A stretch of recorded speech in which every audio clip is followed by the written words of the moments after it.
íconos de nuestro fútbol, de jugadores que ya no se ven, de un fútbol que no se juega, de jugadores pensantes, de tipo que juegan y hacen jugar, pero no solamente porque uno los vio de grandes, sino también porque uno los vio también de chicos, de juveniles, y han desarrollado y han podido desarrollar toda esa capacidad que a través de los años lo han llevado a ser un ícono, y que la institución en un momento determinado fue tan grande que le puso el nombre al estadio. Y estamos hablando del querido Germán Malacho Solterman, que está con nosotros. Le damos la bienvenida y lo saludamos. ¿Qué tal, Germán? ¿Cómo estás? Buenas tardes y gracias por venir, molestarte por venir aquí.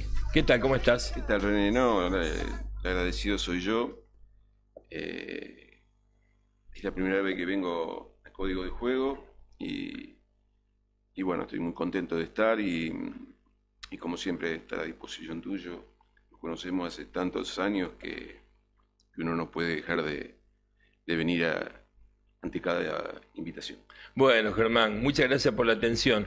Y bueno, ¿te gusta cómo se está jugando en este momento? ¿Qué estás haciendo? Un tipo que vivió así animadamente el fútbol, jugándolo, practicándolo, siendo técnico. ¿Cómo son tus horas ahora? ¿Seguís mirás todo el fútbol local, internacional? ¿Te estás nutriendo? Sí, sigo todo el fútbol. Sigo el fútbol de la Liga, por supuesto el Federal A, detrás del 9. Bueno, también lo sigo de cerca a la B Nacional y fundamentalmente a los clubes de primera, ¿no? Pero bueno, siempre a la distancia. Realmente salí del sistema porque, bueno, creí que había llegado mi hora para dar un paso al costado y no estoy arrepentido de haberlo hecho. Exactamente. Bueno, hablando del paso al costado, ¿no? En una vorágine de esta historia que tienen los técnicos, donde si la cosa no funciona, no hay proyecto, los resultados realmente son los que van manejando absolutamente todo el sistema. ¿Qué percepción tenés sobre esto? Donde prácticamente uno está eyectado en una silla donde no le pertenece, o es temporario. Sí, bueno, yo tomé la decisión de dejar el cargo de entrenador porque, bueno, lo creí conveniente, pensé que había un ciclo que se había cumplido y realmente no tenía más ganas de dirigir, no lo estaba disfrutando. Y bueno, ya hace más de 13 años que dejé la actividad y que bueno, que estoy convencido que salvo excepciones, hoy el fútbol está preparado para recibir a gente más joven, entrenadores más jóvenes, más preparados, con mucha más tecnología que la que teníamos nosotros. Así que bueno, creo que hoy el fútbol, vuelvo a repetir, salvo algunas excepciones, hay entrenadores jóvenes que están dando la talla en todas las categorías. Por supuesto que hay algunas excepciones de entrenadores que todavía siguen dirigiendo en el fútbol argentino, pero bueno, te vuelvo a insistir, creo que hoy la pauta la marcan los entrenadores jóvenes. Germán, por supuesto que uno no le escapa a la parte de la tecnología, que es muy importante porque hay datos, porque hay números y para reflejar quizás, no sé si un rendimiento de un futbolista, pero sí cómo está preparado ese jugador para asumir responsabilidades profesionales. Hay prácticamente una serie de elementos que hoy cuentan con mucha información. Esa información, ¿te parece que a veces es mucha para un jugador? ¿Es demasiado? Porque el jugador cree que va perdiendo también su propia esencia, que tiene que obedecer permanentemente lo que el técnico dice y no hay esa rebeldía por parte del jugador como para resolver algún problema que uno quizás desde arriba, desde la tribuna, uno piensa que puede ser diferente, pero que se encuentra por allí con esa disciplina o con esa palabra del técnico que te va formateando de una manera determinada. No, yo lo que creo, René, que el fútbol ha cambiado radicalmente. Todavía existen los jugadores que ponen un poco de rebeldía, que salen del formato clásico, pero en definitiva yo creo que todo suma, ¿no?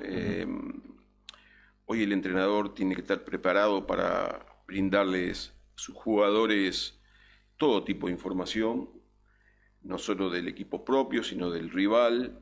Hoy la tecnología te permite todo eso. Y yo creo que bienvenida sea la tecnología, ¿no? Creo que le suma al jugador, al entrenador, para estar con conocimiento más claro, y no como cuando jugábamos nosotros, que no teníamos esa tecnología y por ahí yo creo que dábamos un poco de ventaja en ese aspecto. Hoy el jugador está más interiorizado de todo, ¿no? Exactamente. ¿Cuál es tu percepción sobre lo que significa el tema del VAR? ¿Cuánto influye por allí, en este caso, la conexión entre el árbitro que tiene que tomar una decisión o que tomó una decisión y que, estando bien, seguramente o estando mal, lo corrigen desde otro sector, y entonces se va perdiendo también, o el árbitro, quizás, es una percepción personal, el árbitro es como que va perdiendo su propia conducción, si bien hay jugadas importantes donde hay una evidencia de que hay un error, pero después hay en muchas jugadas donde por allí no se lo deja librado a la actuación del árbitro. ¿Vos cómo lo ves a eso? Porque también en muchas ocasiones también los técnicos y jugadores son damnificados también por alguna cuestión de esas características. Sí, el VAR se va a tener que ir corrigiendo, sin duda, porque todavía se cometen errores. Vos fíjate este fin de semana el penal que no le dan a River, que no lo corrigió el VAR, es ahí donde hubo un error. Pero en líneas generales yo creo que terminan acertando. A mí es una utopía, ¿no? Pero me gustaría que en el futuro todos los campeonatos tengan VAR, ¿no? Vos fíjate lo que le pasó a este chico de 9 de julio, Ramírez. Pablo Ramírez. Que ese muchacho, si hubiera estado el VAR, no hubiera sido expulsado bajo ninguna circunstancia. Así que bueno, en línea definitiva creo que también le doy la bienvenida al VAR, porque por más que cometan errores, son más los aciertos que los errores. Exactamente. Te metiste solito en el tema 9 de julio, que por supuesto para vos siempre es una cosa muy especial. ¿Cómo ves la evolución de la institución primero?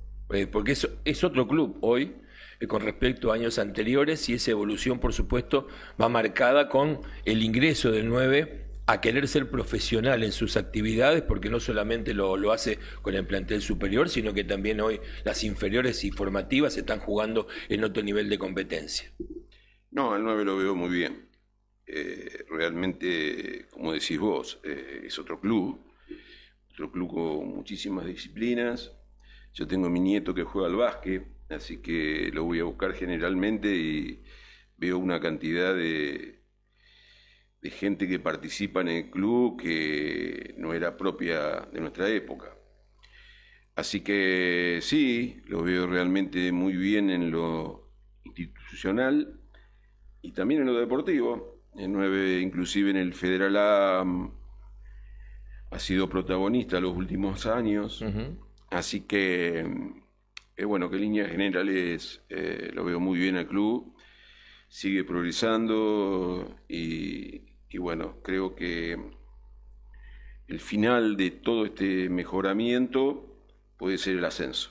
Exactamente, y el ascenso es una cosa que se va preparando, o sea, esperemos que como pasa muchas veces, ¿no?, que no te sorprenda o que no te llegue en un momento donde por allí te faltan algunas etapas por hacer, pero creo que el 9, comparto Germán, va haciendo los pasos necesarios como para que todo eso, cuando llegue el momento, si Dios quiere, el paso que tenga que hacer desde lo económico, desde lo estructural, no sea tan grande. ¿Cómo ves el tema ese, no? El tema de los ingresos, porque muchas veces los clubes hacen un esfuerzo tremendo, 9 de julio, por mantener su equipo. Este año prácticamente se le desbandó el plantel que venía ganando el ascenso, que venía jugando los 2 primeros torneos.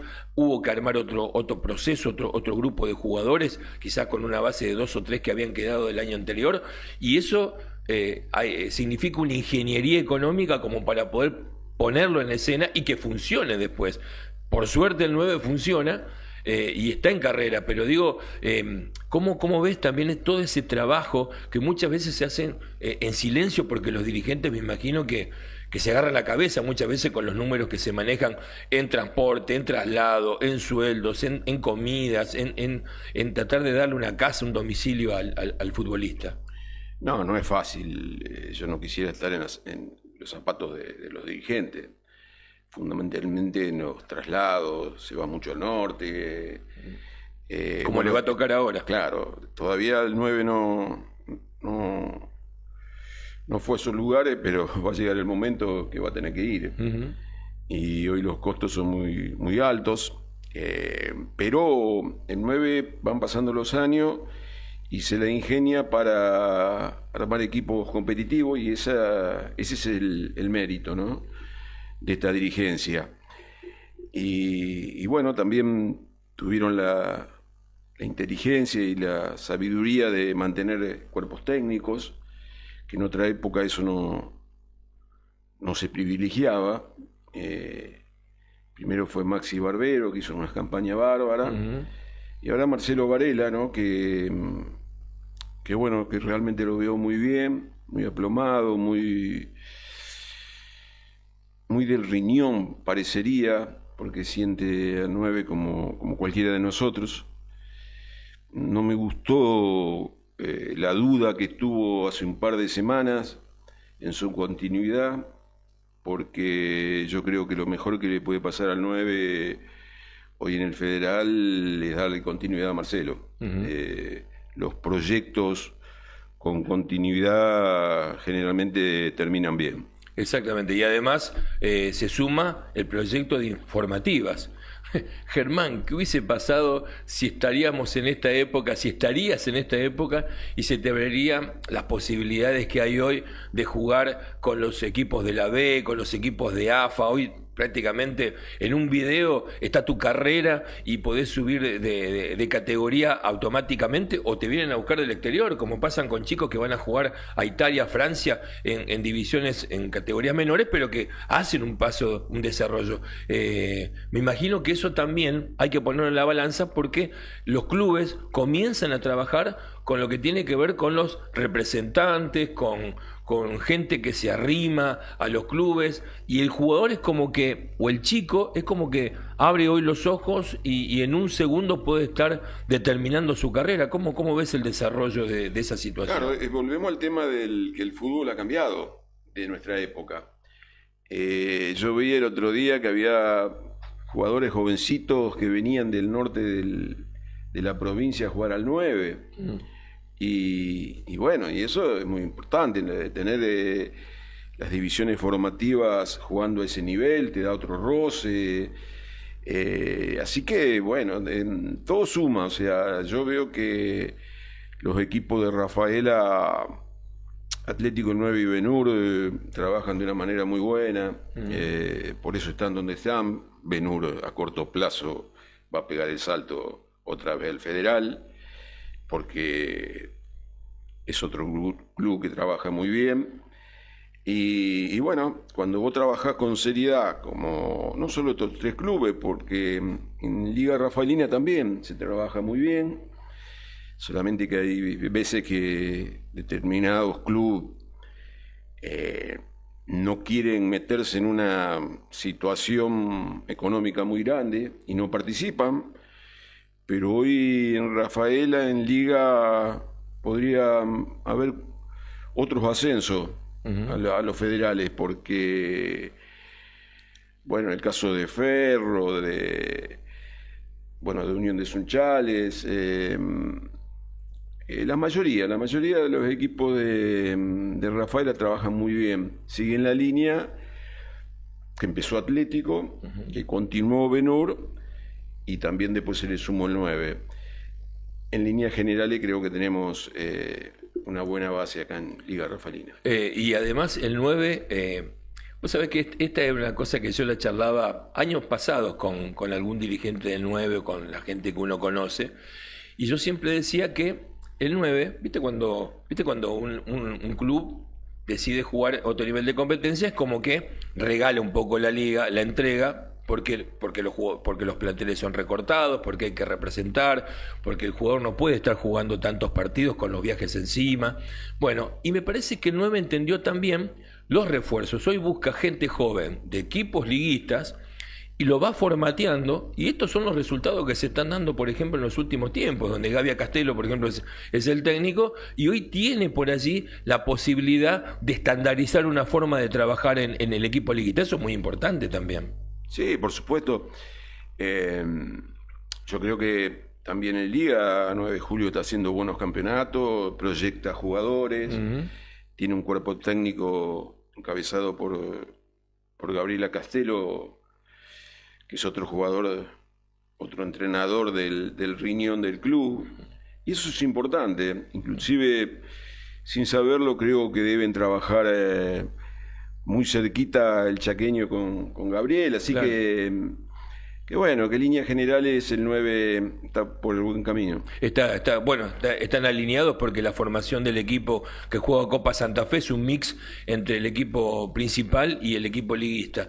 Germán, en lo que tiene que ver con el fútbol liguista en sí, si bien hay instituciones como Ferro, por ejemplo, que va en evolución, que ha sabido desarrollar estructuralmente su carácter también como nueva alternativa en el oeste de la ciudad, donde prácticamente es el dueño del oeste de la ciudad, le ha agregado otras actividades. Digo, la gente entiende que hay que ayudar y acompañar a las instituciones, porque uno muchas veces ve cuánto le cuesta ir a la gente a la cancha. Liga ha cambiado también su perspectiva. Siempre decíamos, bueno, la gente de Liga siempre va a apoyar a los equipos, pero en los últimos tiempos no ha tenido, los clubes no tienen el acompañamiento que merecen.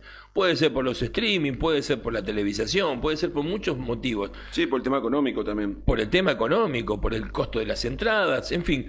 ¿Cómo se puede resolver esto como para que ese laburo que hacen los dirigentes y los clubes se puedan manifestar en forma positiva? Es decir, esto que nosotros estamos haciendo es para que tengamos este volumen de gente y que los socios se puedan venir a acompañar el proceso de desarrollo del club. Sí, esa es la pregunta del millón, ¿no? Decir cómo, el caso, por ejemplo, de los clubes de Rafaela, a mí también me sorprende un poco cuando veo los resúmenes, canchas prácticamente vacías o no como se lo merecerían los clubes. Pero hoy, como decías vos, del streaming, etcétera, está el tema económico. Hoy la gente está renegando mucho para llegar a fin de mes. Y bueno, hoy una entrada a la cancha por ahí todos los fines de semana no es fácil. Yo creo que pasa por ahí, pero en líneas generales yo creo que bueno, también el no estar Atlético, el 9 y Benur, que por ahí piensa en otros campeonatos, también pierde un poco de jerarquía, más allá de que, como bien decías vos, los equipos liguistas de Atlético, de 9, de Benur, que están jugando a otro nivel de competencia, por ahí el campeonato queda relegado a una segunda instancia. Yo creo que la liga de la época que jugábamos nosotros, esos equipos jugando en liga jerarquizaban porque vos fijate en el caso del 9, que es el que yo conozco, no es la misma concurrencia la del Federal A que la liga local. Exacto. Entonces ahí te da la pauta que la liga queda un segundo orden de importancia para el hincha. Exacto. Por ahí el hincha se gasta esa platita para ir al Federal A y no para ir a ver al equipo liguista. Estamos viendo algunas formaciones de los equipos, ¿no? En la historia del 9. Bueno, ese equipo uno lo vio, volaban, el equipo de Volken. ¿Qué recuerdas cuando ves estas formaciones, Germán? ¿Qué cosas te dan vuelta en la cabeza? Porque fíjate los jugadores que había. Este es un gran equipo. Pero este es el equipo del 87, me parece. Sí. Pero el gran equipo del 9 fue en el 86. Exacto. Cuando quedamos eliminados en Río Cuarto. Mazzo jugaba en ese equipo. Sí. No, este no. No, es de Volken. No, también. ese no. Es un equipo liguista. Sí, bueno, la liga para mí siempre fue un orgullo estar este es el 86. Ese equipo. Te decía que siempre haber sido convocado para jugar en la liga siempre fue un orgullo para mí. Estar en el seleccionado de la liga. Bueno, este equipo, en esa cancha, a mí me anulan un gol a los 43 del segundo tiempo, donde si ganábamos pasábamos a jugar a la final con un equipo de la B Nacional, de la B Metropolitana, perdón. Por eso yo digo que este fue el mejor equipo que me tocó jugar, porque tenía jugadores realmente increíbles. Ahí está Gerol, Carabelli y Rosendo, que eran los marcadores de punta. Araza y Resteri. Araza es el padre del árbitro. Exacto, de Nazareno. Y ahí falta el cordobés Vallejo. Sí. Después en el medio jugaba Cinquino, el Tito Trejo y yo, pero ahí falta Mazzo también. Falta Mazzo. Que era un crack Mazzo. Y la delantera, la mejor que yo vi. Giordano, Walter Gómez y Riveri era la mejor delantera que yo tuve la fortuna de estar ahí muy cerquita de ellos, porque era el enganche, tenían una capacidad de gol terrible. Pero ese es el famoso año donde nos pasó durante 7 partidos lo mismo que le pasó al 9 en San Francisco. Fueron una entregada una tras otra durante 7 partidos, los 7 partidos finales, porque este también era un nonagonal Exacto. Y bueno, no sé qué pasó, los árbitros nos dirigían normalmente bien y entramos en la zona final del campeonato y fue un verdadero robo. Pero peor aún de lo que le pasó al 9 con San Francisco el viernes. Yo creo que ese equipo hubiera podido jugar tranquilamente en la B Nacional. Seguro.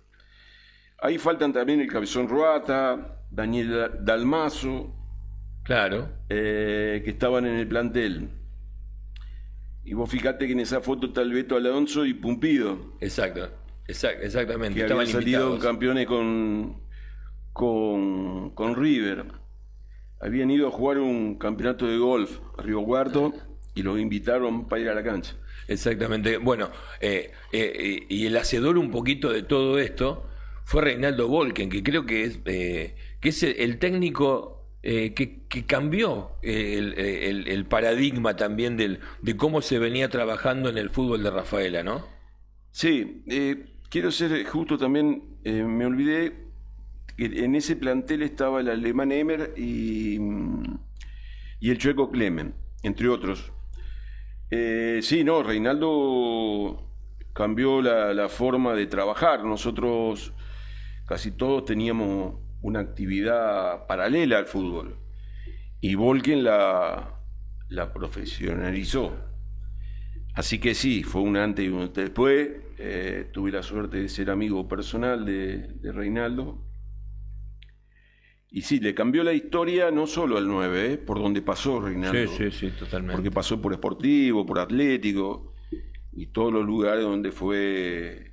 Él venía de tu querido Unión, de salir subcampeón. Subcampeón. esa final Con River. Con River. Estelic, cuando remate y el gran Pato Filol se lo gana y pierde el campeonato porque el gol de visitante era doble. Lo hace Alonso en cancha de Unión y Mazzoni lo hace de tiro libre. Yo estuve ese día en la cancha. Sí, Hacía un calor impresionante, la gente se descomponía. Y Reinaldo me contó una historia, que si querés te la cuento. Sí, cómo no. Ese partido, Unión ganaba 1-0 con gol de Mazzoni de tiro libre, y se venía River, y se venía, y se venía, y se venía. Y el presidente del club, no me acuerdo quién era. Corral. Sí, puede ser. Se acercó al banco y le dijo a Reinaldo, te corto la luz. Porque se venía a ver el empate. Y Volken no quiso. Y después de eso vino el empate del Beto Alonso de cabeza. Sí.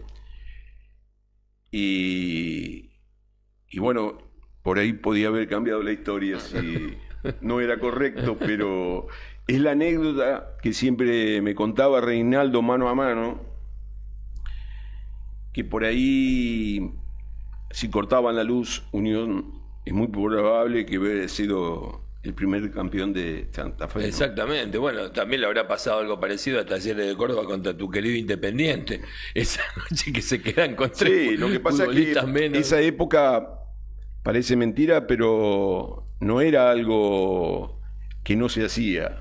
Se hacían un montón de partidos. Exactamente. Se terminaban y quedaban un par de minutos y no se jugaba más. No se jugaba más. Porque el gol del Beto Alonso creo que fue a los 43. Era prácticamente sobre el final. Sobre el final. Era la época que no se adicionaba mucho. No. Era un par de minutos. Un par de minutos y nada más. No se iba a jugar más ese partido. No, River no lo jugaba más. Aparte tenía la base de la Reinaldo selección. me decía...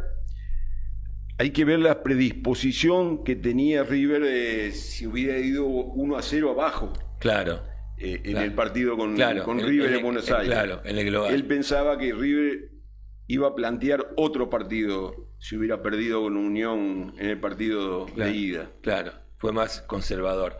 Germán, de tu época, de tu época gloriosa de jugador, terminaste en Ben-Hur y en Ben-Hur la rompiste. La rompiste, partidos extraordinarios, un equipazo también que pasó a la historia. Hay alguna fotito por allí de ese Ben-Hur. Contanos alguna anécdota que te guste o que puedas contar de tus vivencias en el campo de juego, porque has estado permanentemente jugando en Liga Rafaelina, pero estuviste también en otros clubes y en otro nivel de competencia. ¿Alguna experiencia, algo que lo puedas contar que hoy sería llamativo o una perlita de esas que seguramente la cuentan todos? Sí, yo más que una anécdota quiero aprovechar estos momentos que puedo volver a hablar de lo que me sucedió, porque uno ya tiene menos invitaciones que otra época, y quiero aprovechar que pasé un año esportivo como refuerzo y la verdad que me han tratado de maravilla y esas cosas me gustan agradecerlas. Y bueno, y después en Ben-Hur jugué los últimos 5 años de mi carrera y también me han tratado como si hubiera nacido enfrente de la cancha. Por eso nunca me olvido de esos pasos que tuve como jugador y quiero agradecer, porque no era sencillo pasar a clubes como Sportivo, Popular como pocos. Sí.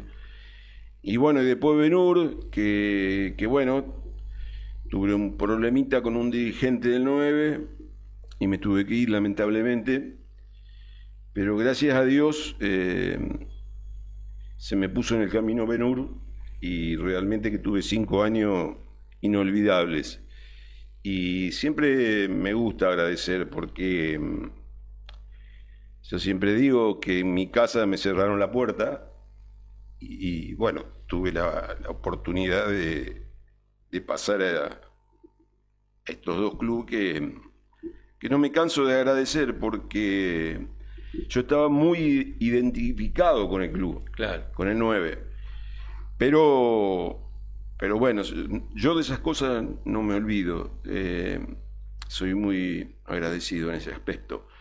Así que más que una anécdota que me pediste vos, quiero agradecerles a estos dos clubes que me abrieron las puertas. Exactamente. Y para ir terminando, más o menos, ya ir tirando la última línea, ¿antes se jugaba mejor que ahora?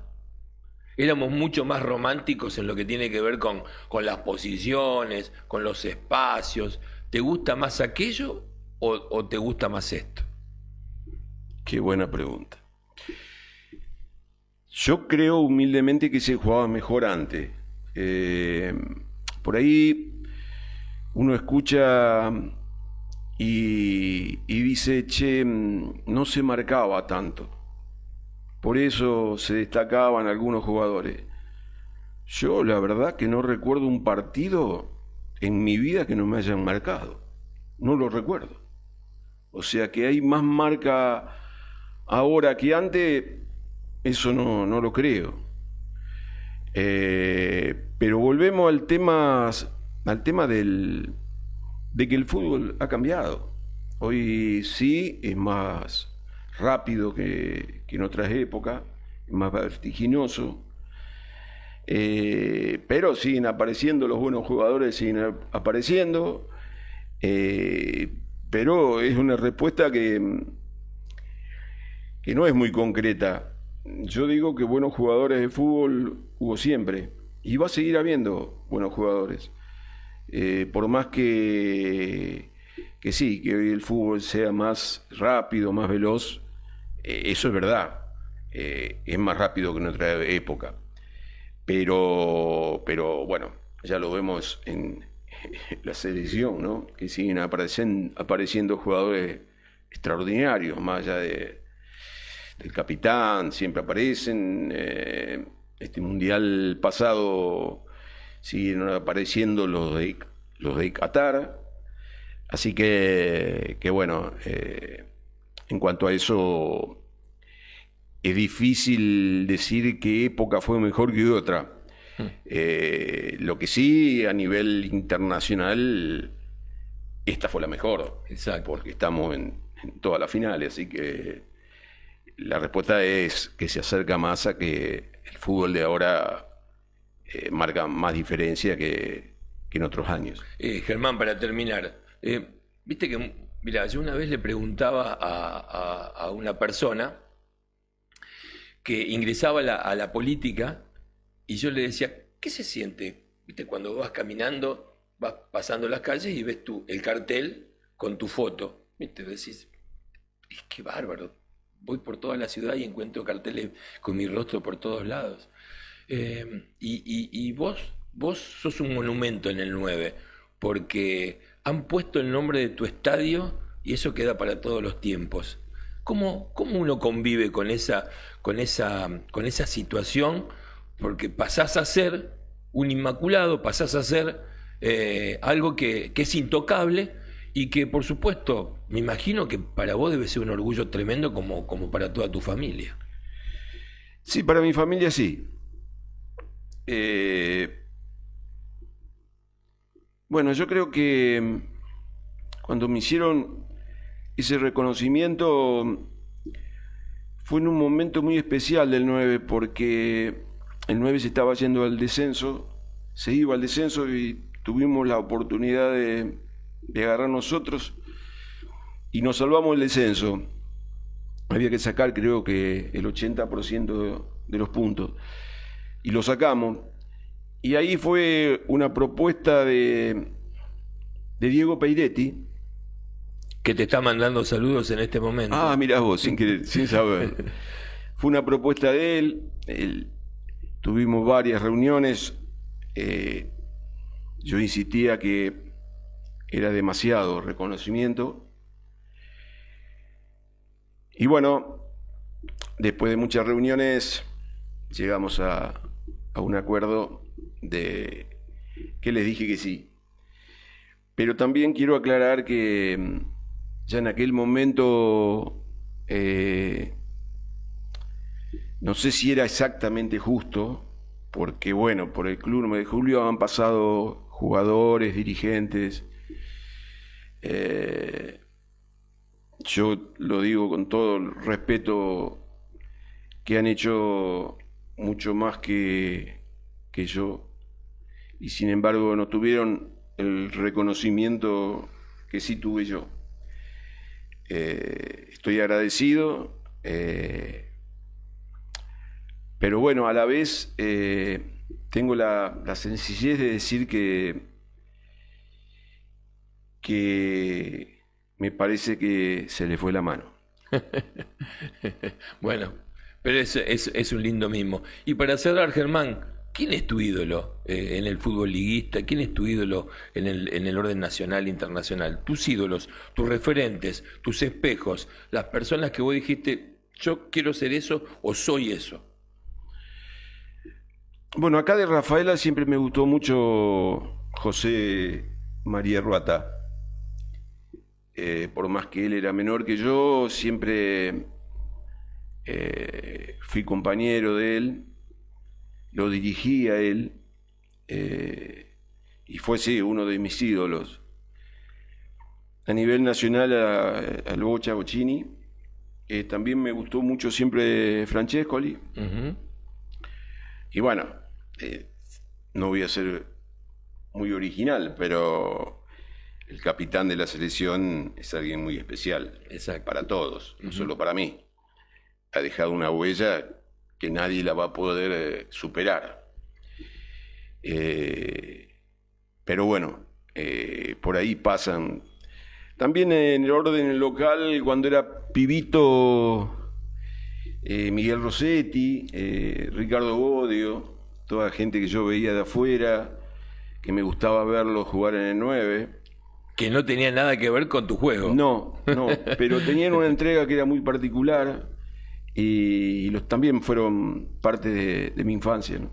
Germán, yo te quiero agradecer muchísimo este momento que nos hiciste pasar aquí en el programa, hablando de la actualidad, recordando también y evocando lindos momentos de tu carrera, y fundamentalmente siempre hablando de fútbol, siempre hablando de los buenos tiempos y de los tiempos difíciles también, porque nunca ha sido fácil, porque siempre hay que remarla, porque siempre hay que recomenzar, y yo creo que siempre es bueno escuchar a personas que han estado allí, que han estado en el lugar y que han tenido todo, es decir, han tenido las mieles de la victoria, han tenido que morder el polvo también de las derrotas, pero que fundamentalmente no han dejado de ser lo que son. Excelentes personas, excelentes profesionales y gente que es muy querida en la sociedad. Yo te quiero agradecer muchísimo tu atención. No, René, mirá, a esta altura de mi vida, uno le agradece uno cuando te invitan a una entrevista. Y bueno, estoy en El Espectador, donde tengo gente que aprecio mucho también, como Néstor, como Diego. Te mando un saludo también, Néstor. Como Lauti, Lautaro. Uh-huh. Gente con la cual uno compartió muchas cosas, las buenas y las malas. De todas maneras, siempre se pierde más de lo que se gana. Es una frase que es real, no es solo mía, sino no solo lo que me pasó a mí, sino a la mayoría, porque en el fútbol es así.